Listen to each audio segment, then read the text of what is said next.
থাকলো না। ডাকসু নির্বাচন অনুষ্ঠান করার ক্ষেত্রে সুপ্রিম কোর্টের আদেশ অনুযায়ী আর কোনো আইনি বাধা আমাদের সামনে নাই।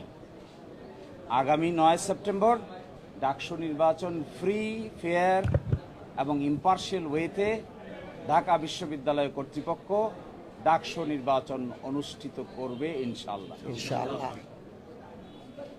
স্বাধীনতার পূর্বে ডাকসু নির্বাচন হয়েছিল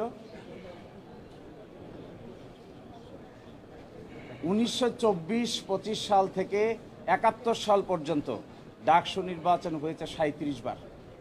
বাংলাদেশ প্রতিষ্ঠা হওয়ার পর থেকে ডাকসু নির্বাচন হয়েছে 7 বার। এটি 8ম বারের মতো আমরা ঢাকা বিশ্ববিদ্যালয়ে ডাকসু নির্বাচনের আয়োজন করেছি। এখানে কেন্দ্রীয় সংসদে 471 জন প্রার্থী অংশগ্রহণ করেছেন। সকলেই তার নিজস্ব প্যানেল দিয়ে অত্যন্ত আগ্রহ উদ্দীপনার সহিত নির্বাচনী প্রচার প্রপাগান্ডা চালাচ্ছেন।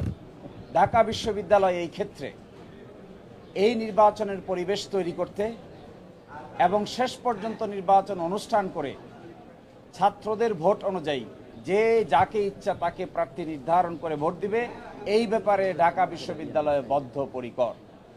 ঢাকা বিশ্ববিদ্যালয়ের সামনে যখন যে যেভাবে তার যুক্তি উপস্থাপন করেছে, আমরা ট্রাইব্যুনাল গঠন করেছি।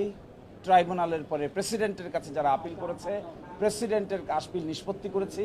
নিষ্পত্তি করে আমরা উপযুক্ত আইনি সিদ্ধান্ত নিয়েছি।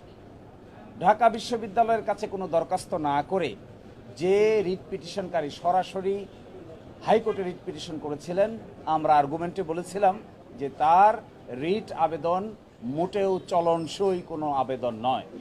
কারণ যার প্রার্থিতা চ্যালেঞ্জ করে তিনি মামলা করেছেন, যিনি মামলা করেছেন তিনি সেই পদের কোনো প্রার্থী নন। সেকেন্ড হলো, ঢাকা বিশ্ববিদ্যালয়ের সামনে কোনো অবজেকশন না দিয়ে, আমাদের ট্রাইব্যুনালের কাছে না এসে, আমাদের প্রেসিডেন্টের কাছে না এসে সরাসরি তিনি হাইকোর্টে এসেছেন।